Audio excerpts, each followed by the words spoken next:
So in this segment, we're going to be talking about the EU offers to reduce Northern Ireland border checks to a couple of lorries a day, which is probably the most generous proposal.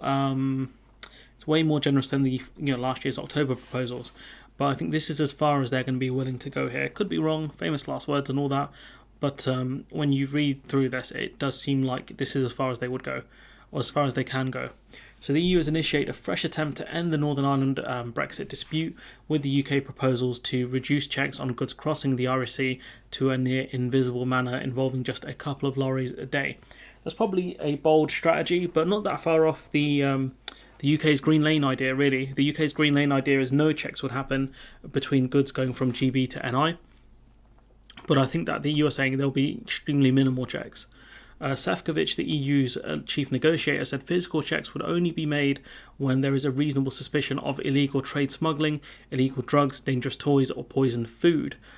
He's going to have to define what reasonable suspicion could mean, but he's still going to need, the paperwork and all of that kind of stuff regardless, which still comes with a cost. It's just less physical checks means less delays, and physical checks do come with a cost themselves. The move was described by the Irish Prime Minister, Micheál Martin, as evidence of further solutions and flexibility in Brussels. It kind of feels like an optics battle. Maybe the EU are trying to seem as reasonable as possible, so if this goes south, the US are more likely to be on the EU side, or they're actually doing their best to solve an issue which the UK claimed was resolved in 2019. Šefčovič told the FT that the proposals would mean that there was almost no difference between the UK's demand for no checks and the EU's offers for minimum checks done in an invisible manner. Still the issue of the paperwork though. You still need the right paperwork and documents. The EU want the ability to check certain trucks, which makes sense, and again shows the EU want this to work. Speaking to reporters in Ireland, Micheál Martin said, "I do believe genuinely there's a view across that we should do everything we can to resolve the issue." He added the EU and the UK should really sort this out so that we can focus on bigger geopolitical issues that are facing the EU and the UK, who are good partners on these more fundamental issues. He's talking predominantly about Russia and the energy crisis, I think. He said what Šefčovič was demonstrating was his flexibility, his desire to be solution-driven, and what you're witnessing is further solutions proposed around ideas to resolve protocol issues. Now, the issue is that it's not just Šefčovič, he takes his lead from the EU Commission, which take their lead from the EU leader. So, they're pushing Šefčovič as this major, solutions-driven person who's doing all this. It's all of them together. In an echo of an alternative arrangement once mooted by the ERG, or the Eurosceptic wing of the Conservative Party, Šefčovič said the border between GB and NI would be made invisible if the EU had real-time access to data on goods entering the country to enable officials to stop only suspicious vehicles. Again, it goes back to the live access. The UK still won't give the EU live access to the data, despite this being a part of the Northern Ireland Protocol. We have seen the protocol stop drugs and other counterfeit goods moving from GB to NI and then potentially moving in the broader EU single market.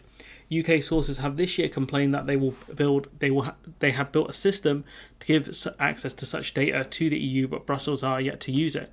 They've also complained that half a dozen or more customs officials were operating in Belfast with little to do, proving their lack of rogue activity. I mean, that customs officials don't have much to do. I mean, aren't checks being suspended, amongst other things? The data is probably not good enough. Otherwise, the UK would have said, here, you have access to live data, take it. From what I've read, it's about 2 weeks behind, but that was previous reading. Šefčovič's comments will be seen as a further olive branch to the UK, which has threatened to unilaterally scrap all checks as a way of ending the dispute. Again, I don't know how this is going to play out. Normal political business in the during the period of mourning, and the UK is not commenting on the matter. The EU launched several legal actions against the UK. We've spoken about that previously. The UK asked for an extension to the deadline, but they did also send a response letter to the EU as well. It's been suggested the UK would use Article 16 to scrap all barriers, but I think, again, if she was going to use Article 16, she would have done so by now.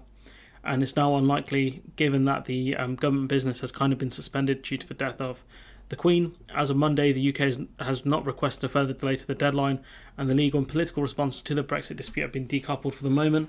So I think the UK were going to ask for an official deadline, or asked for a deadline extension, but they have sent a letter off.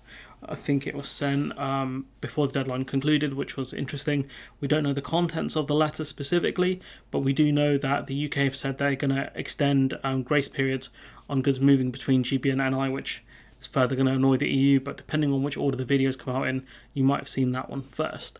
But what we can see is the EU going, again, the Commission going further beyond what the UK, at least further beyond than what their original proposals were, which happens, they're going to make further tweaks, because I don't think they want this thing to get dragged through the courts, because I can imagine the UK saying the ECJ has no jurisdiction here and just causing more and more problems the longer this thing drags on. And it does take away some of the bandwidth from the EU Commission, which is still juggling, a huge energy crisis as well, across multiple different countries. They've got windfall taxes going on to energy providers or suppliers, the ones who make money from generating the gas, electricity, all that kind of stuff.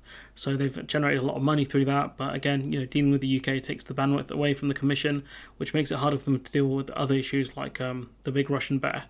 But anyways, I'm going to leave it there. Let me know what you think in the comments below. Like, comment, share, subscribe. Support the channel on Patreon if you can. And hopefully I'll see you in the next one.